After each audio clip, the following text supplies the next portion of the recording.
어느덧 우리 장로님도 기도하셨지만 어느덧 곡식을 걷어가는 가을이 성큼 다가왔습니다. 아침 저녁은 서늘하고 낮은 아직도 한여름처럼 따갑기도 합니다. 그런데 말이에요, 지금 이 좋은 가을이 다가오고 있는데 혹시 여기 앉아 계신 분 가운데 나의 삶은 혹시 차가운 겨울같이 느껴지는 그런 분이 혹시 있지 않습니까? 지금 슬픔을 만나서 힘든 시간을 보내고 있는 분, 그런 분 혹시 없지 않아 있을 것 같기도 합니다. 또 여러분 앞으로 살아가시다가 남들은 굉장히 행복해 하는데 나는 슬픔으로 가득 찬 힘든 시간을 보내게 되는 그런 날들이 올 수도 있습니다. 자, 그때 신자들은 어떻게 해야 할까요? 지금 풍성한 가을인데 내 마음은 차가운 겨울과 같은 내 환경은 그런 상황이라면, 힘든 시간을 보내고 있다면 그때 신자는 어떻게 해야 할까요? 오늘 본문은 우리에게 거기에 대한 답을 주고 있습니다. 저는 오늘 이 본문에서 여러분과 세 가지 같이 나누려고 합니다.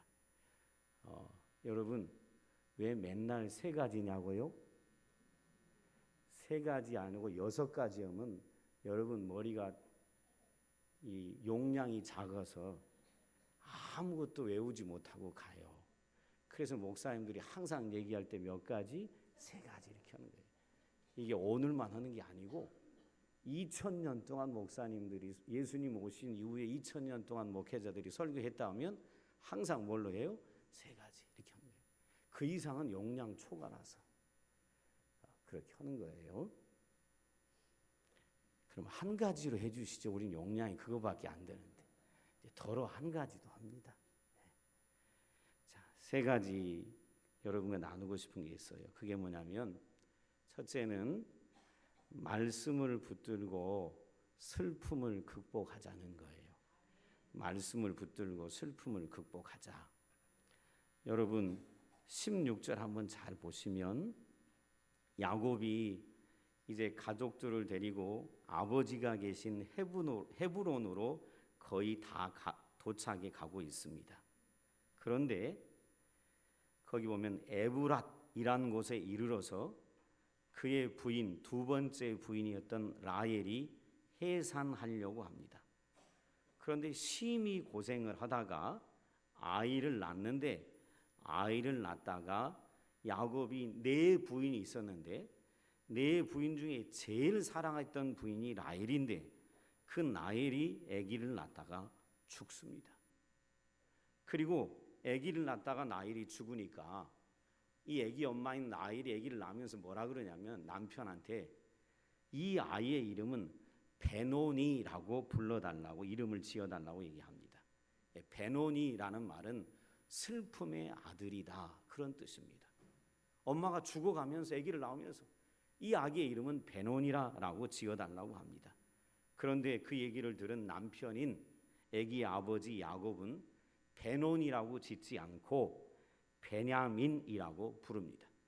베노니는 슬픔의 아들, 그런데 베냐민은 오른손의 아들, 그런 말입니다. 여러분, 성경에서 오른손 그러면 오른손이 뭘 얘기하냐면 능력을 상징합니다. 오른손이 축복을 상징합니다. 결국 베냐민, 이런 아들의 이름을 야곱이 지은 것은 이 아이는 소중한 아이다 라고 이름을 지은 것입니다. 안타깝게도 야곱은 고향 땅 거의 다 문턱에 와서 가장 사랑했던 아내 라헬을 떠나보냅니다. 그리고 그가 죽자 그를 장사 지내게 되지요. 고향이 문턱인데 아내가 죽습니다. 얼마나 안타깝고 슬플까요? 이 아내를 묻고 계속해서 떠나간다는 것, 얼마나 아프고 슬플까요? 오늘 이 자리에 나와 예배하는 사랑하는 성도 여러분, 아내 있을 때 잘해줘야 합니다. 아내한테 뭐 하라고요? 있을 때 잘해. 이런 노래도 있잖아요. 있을 때 잘해줘야 돼요. 아내 여러분, 남편 있을 때 잘해줘요. 아까보다 소리가 더 커요. 이상한 동네예요. 남편들 아내 잘해주라고 할 때 입 딱 다물고 있다가 남편 잘해주라 그러니까 자기들이 아멘 하고 있어요. 좀 이상한 동네예요. 여러분, 남편 아내 있을 때 잘해주세요. 떠나보내고 나면 후회해도 소용없어요. 야곱이 사랑하는 아내를 베들레헴 근처에다 묻고 떠나는데 지금 아버지 고향에 도착을 안 했으니까 묻고 가야 합니다. 그리고 와서 뼈를 추려가지도 않았을 거예요. 그 나중에 보면 이제 계속 보시다 보면 알게 되는데, 그러니 얼마나 가슴 아프겠어요. 그리고 죽어가면서 낳은 아들이니까 이 아들이 얼마나 안타깝겠어요. 그런데 여러분 보세요. 왜 야곱이 아기 엄마가 죽으면서 베논이라고 지으라 그랬는데 베냐민이라고 지었을까요? 이것이 너무 중요합니다. 야곱은 내 아이가 슬픔 가운데 자라기를 원치 않았어요. 여러분, 이 야곱의 마지막 12번째 아들이 베냐민인데 이 아이가 만약에 베논이라는 이름을 갖고 자랐다면 어떨까요, 여러분? 애 이름이 뭐라고요? 슬픔의 아들이에요. 여러분 생각해봐요. 제가 아들을 낳았는데 우리 아들 이름이 노슬픔이에요. 그럼 애들이 맨날 슬픔아 그러면 얘가 머리 돌아버리지요. 용서하고 들으세요. 완전히 머리 돌아버릴 거예요. 뿐만 아니라 자기 이름을 사람들이 부를 때마다 자기가 누구를 죽였다라는 생각이 들까요? 엄마.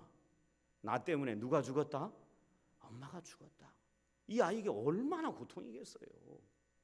그러니 부모님들 아들 이름, 딸 이름 잘 지어야 돼요.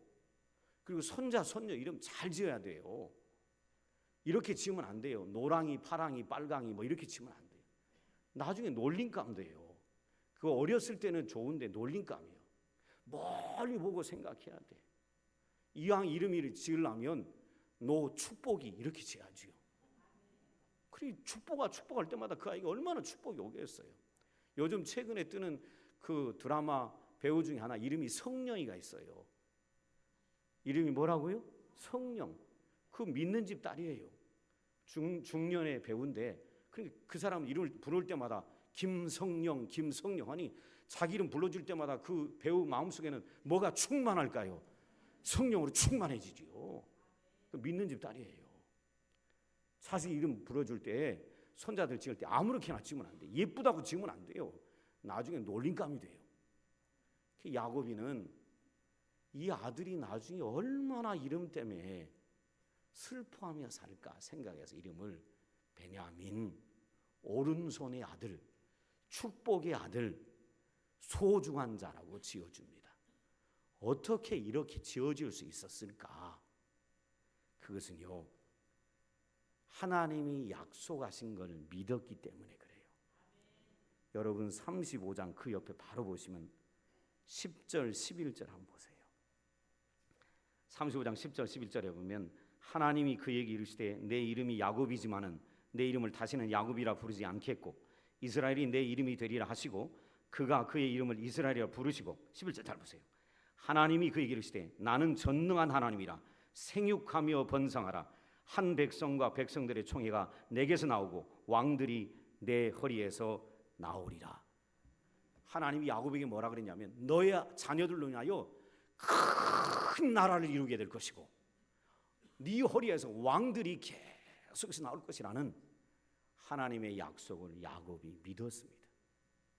야곱이 이 약속을 믿었기 때문에 마지막 슬픔 가운데 낳는 아들의 이름을 슬픔의 아들이라고 짓지 않고 축복의 아들, 권능의 아들, 오른손의 아들, 소중한 아들이라고 이름을 짓는 것을 볼 수 있습니다.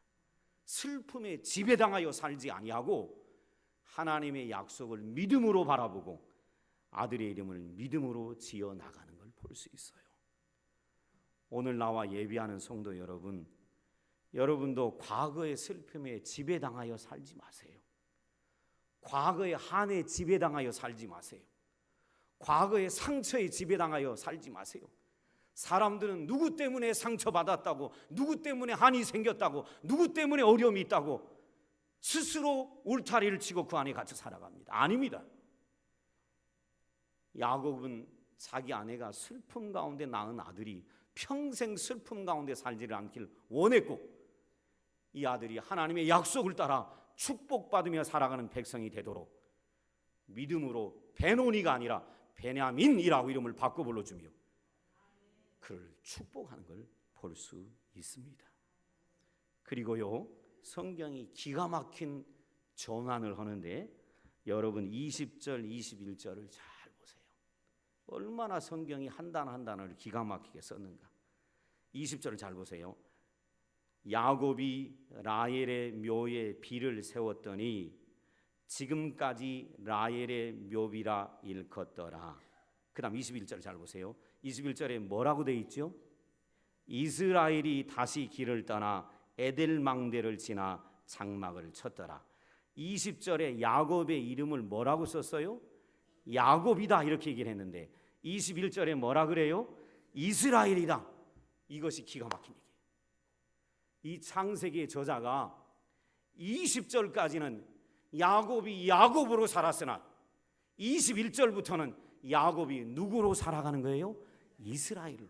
이게 무슨 의미냐면 하나님이 주셨던 약속을 신뢰하고 믿음으로 자신의 삶을 앞으로 개척해 나가는 야곱의 모습을 보여주는 것입니다. 사랑하는 평안의 식구 여러분, 저도 여러분에게 도전합니다.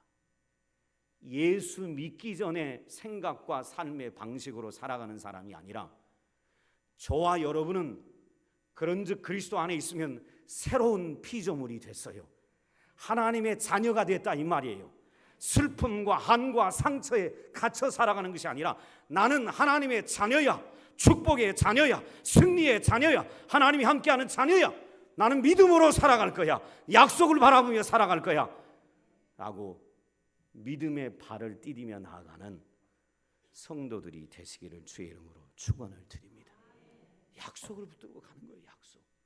20년 전에 고향을 떠날 때 주셨던 약속, 그리고 20년이 지나 돌아오려고 할 때 주셨던 약속, 그리고 세겜 땅에서 큰 낭패를 당하고 난 다음에 고향 땅으로 가라는 말씀을 듣고 마지막 고향 땅으로 오려고 할 때 주셨던 그 약속, 내가 너와 함께하고 내가 너와 네 자녀를 축복하고 너를 보호하고 지키고 네 후손들이 큰 민족을 이루고 네 후손들이 이 땅을 차지할 것이라는 그 약속을 붙들고 믿음으로 나아가는 야곱이 이스라엘이 됐다는 이 삶이 저와 여러분의 삶이 되기를 주의 이름으로 축원합니다.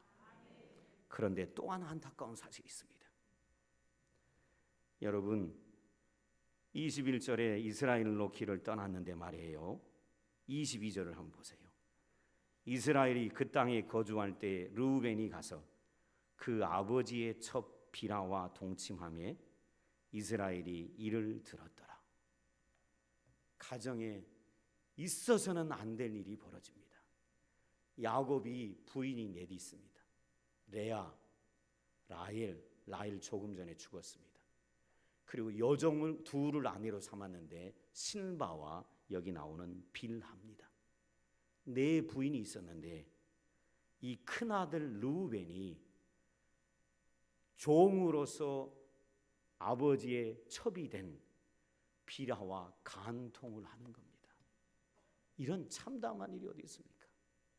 쉽게 말하면 새 어머니와 아들이 간통을 하는 일이에요. 정말 참담한 일이지요. 정말 슬픈 일이죠. 야곱이 이 이야기를 듣고, 이스라엘이 이 얘기를 듣고 너무 참담한 일이라 아무 말을 못합니다. 아무 말을 못해요. 여러분 죄송합니다. 제가 한 80, 90 살고 나서 이 얘기를 해야 되는데, 인생은 슬픔이 지나가는가 하면 또 뭐죠? 슬프고 괴로운 일이 옵니다. 이 땅에 살아가는 날 동안 여러분 온전히 만족한 날이 올 거라고 믿고 살아가면 그건 착각입니다. 예수를 믿고 살아가도 이 땅에서는 온전한 안식과 기쁨은 없습니다. 이 가정에 조금 전에 아내가 떠났는데 이제는 용서하고 들으세요. 싸가지 없는 아들놈이 아버지의 첩과 간통을 하는 거예요. 이런 슬프고 괴로운 일이 어디가 있겠습니까? 아버지의 권위를 완전히 짓밟은 것이고 야곱의 권위가 점점 무너져 내려가고 있다라는 것을 보여주는 이야기지요. 그런데 여러분, 이 슬픈 일이 성경에만 있지 않아요. 용서하고 들으세요. 용서하고 들으세요라 그래서 이 표현 썼다 그래서 오늘날에도 싸가지 없는 자식들이 너무 많아요. 늙은 아버지한테 돈 달라고 돈 안 주니까 폭행하고 부모 돈을 빼앗아가는 일들이 뉴스에 많이 나오잖아요.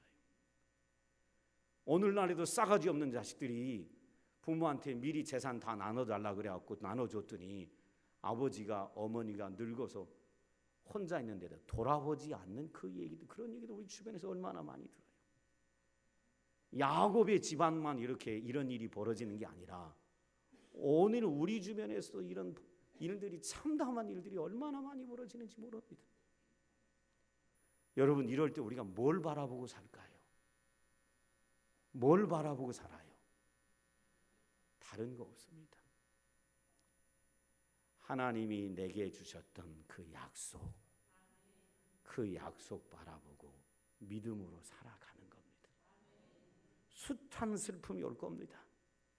그때 신자는 약속을 붙들고 믿음으로 가는 거예요. 이런 슬픔이 있어도 하나님 나와 함께 하신다.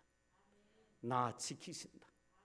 그리고 하나님께서 나를 통해 이루시려고 하는 그 일 이루실 거다라는 것을 가지고 살아가는 것입니다.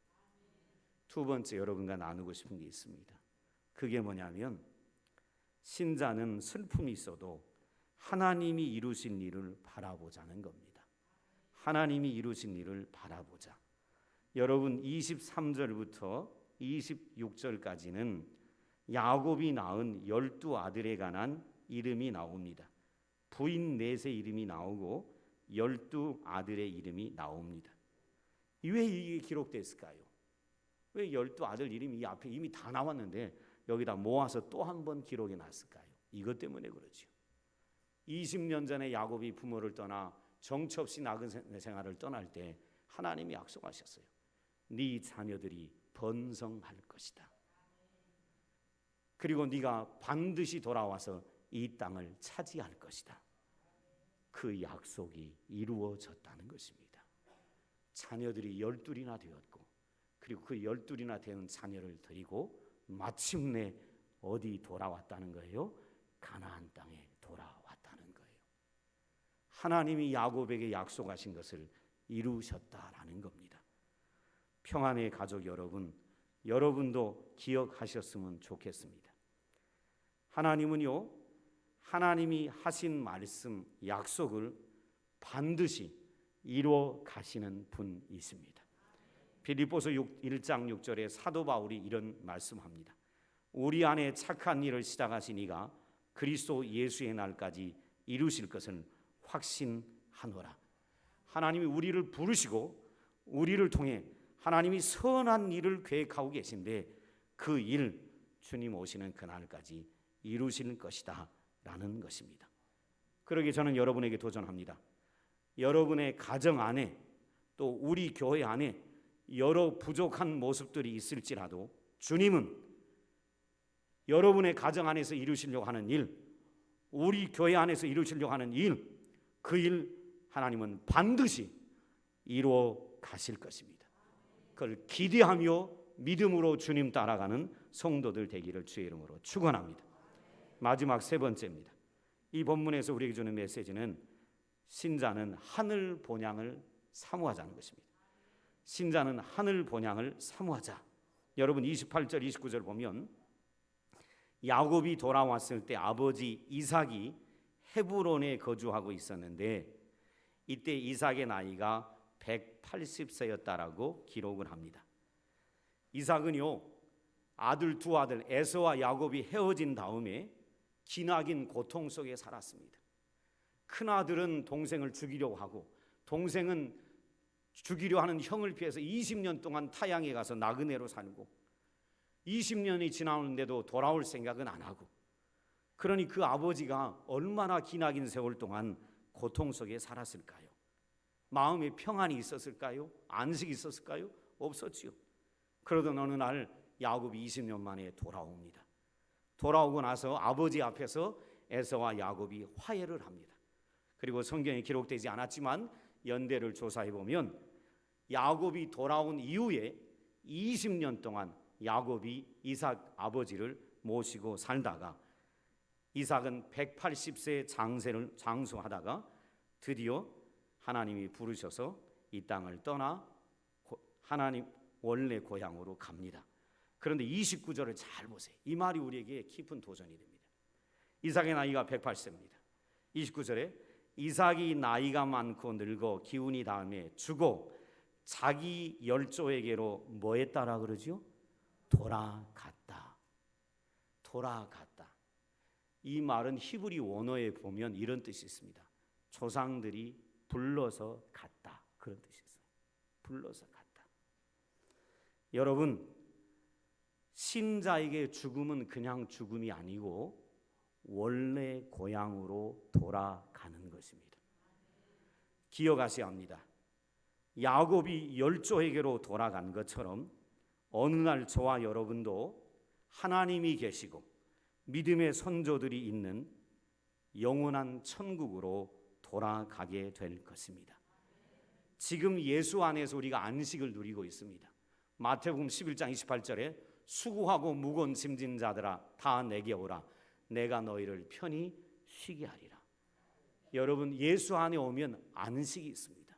근데 이 안식이 온전한 안식이 아닙니다. 아까 얘기했지만 인생은 슬픔이 지나가는 것 같다가 또 뭐가 오지요? 슬픔이 와요. 이 안식이 완전한 안식이 아닙니다. 그런데 우리가 이 땅의 삶을 마치고 떠나는 그날 영원한 안식을 누리게 될 것입니다. 그때는요, 예수님처럼 부활에 썩지 않는 영원한 몸으로 살아갈 것입니다. 이 사실을 기억하시고 이 땅에 사는 날 동안 하늘 소망을 가지고 살아가는 성도들 되시기를 주의 이름으로 축원을 드립니다. 미국에 가면 한 마을에 묘지가 있습니다. 여러분, 미국만이 아닙니다. 유럽이나 미국은 동네 안에 묘지가 있습니다. 우리는 동네 안에 묘지 둘러가면 어떡하죠? 우리나라는 동네 안에 화장등 둘러가면 일 납니다. 이거 전부 듭니다. 물러가라고 혐오 시설 둔다고 난리예요. 근데 여러분, 유럽을 가보세요. 유럽은 가면 동네 교회가 있습니다. 교회 뒷마당이 다 묘지입니다. 묘지예요. 죽음이 이상한 게 아니에요. 우리 의식이 잘못돼서 그래요. 잘못된 성경적인 문화 속에 살지 않아서 우리가 이 다른 종교의 문화 속에 젖어든 사고 속에 살아가죠. 사람들은 죽어서 지금 어디 간 거예요? 이 조상들이? 유럽에서는 천국 간 거예요. 우리는 저 무덤을 뭐 나오는 대로 생각하는 거예요. 귀신 나오는 대로 생각하니까 이것을 동네로 못 두게 하는 거지요. 유럽을 가보세요. 유럽을 보면 동네 옆에 교회가 있고 교회 뒷마당이 다 묘지에 수십 개, 수백 개. 부모들이 지금 어디 가 있다? 천국 가 있다. 의식이 다른 거죠. 옆에 두 건물 사갖고 묘지 만들어야 되겠어요. 계산동 안에다가 여기가 천국이라고. 그런데 미국에 가면 한 마을에 묘지가 있는데 어떤 사람이 그 묘지를 돌다가, 여러분 이 말 잘 들어보세요. 묘지를 돌다가 한 묘비의 글이 흥미로워서 멈춰 서게 됐습니다. 첫 줄에 이렇게 써 있습니다. 묘비에 나도 전에는 당신처럼 그 자리에 서 있었어. 묘지 첫 글을 딱 보니까 나도 전에는 당신처럼 그 자리에 서 있었어. 요 글귀를 딱 보니까 순간 웃음이 터져 나오는 거예요. 두 번째 줄을 딱 읽는데 두 번째 절에 이렇게 돼 있었습니다. 나도 전에는 당신처럼 그곳에 서서 그렇게 웃고 있었어. 이걸 읽자 그 다음 좀 심각해지는 겁니다. 세 번째 줄을 딱 읽는데 이렇게 써 있습니다. 이제 당신도 나처럼 죽을 준비를 하시오. 이 세 번째 줄을 읽고 난 다음에 갑자기 마음이 심각해져 버렸습니다. 사람이 죽음 앞에 누구나 엄숙해지지요. 왜냐하면 그 죽음이 언제 올지 모르니까, 오늘이 될지도 모르니까 진지해지는 것이지요. 그런데 말이에요, 유명한 작가 중에 헨리 나우엔이라는 분이 죽음 가장 큰 선물이라는 책에서 이런 말합니다. 우리는 모두 가난하게 죽습니다. 최후의 시간이 이르렀을 때 우리의 목숨을 연장해 줄 수 있는 것은 아무것도 없습니다. 아무리 돈이 많고 권력과 영향력이 커도 죽음을 막을 수는 없습니다. 이것이 진정한 가난입니다. 죽음이라는 가난 안에 복이 감추어져 있습니다. 그것은 우리를 모두 같은 하나님 나라 형제 자매로 만들어주는 복입니다. 여러분, 죽음 안에 뭐가 감춰져 있다고요? 복이. 우리 모두를 하나님 나라 백성으로 만들어주는 복이. 오늘 나와 예배하는 평안의 식구들에게 저는 도전합니다. 살아가는 날 동안 숱한 슬픔이 찾아올 것입니다. 그때마다 그 슬픔에 젖어 있지 마시고 하나님이 우리에게 주신 약속의 말씀을 붙들고 하나님이 우리를 통해서 이루실 그 일을 기대하며 저 천국의 소망을 두고 살아가는 신실한 믿음의 사람들 되시기를 주의 이름으로 축원을 드립니다. 기도하겠습니다. 좋으신 아버지 하나님, 오늘도 주님 앞에 나와 예배토록 도와주셔서 감사합니다. 살아가는 날 동안 숱한 어려움이 찾아오는데 그때 낙심하여 주저앉고 실망하여 하나님을 떠나는 그런 어리석은 일이 없도록 도와주시고 슬픔 가운데서도 하나님의 약속과 말씀을 붙들고 믿음으로 끝까지 주님 오시는 그날까지, 천국 가는 그날까지 믿음의 경주를 잘하는 평안의 가족들 되도록 붙잡아 주옵소서. 예수님의 이름으로 기도드리옵나이다. 아멘. 여러분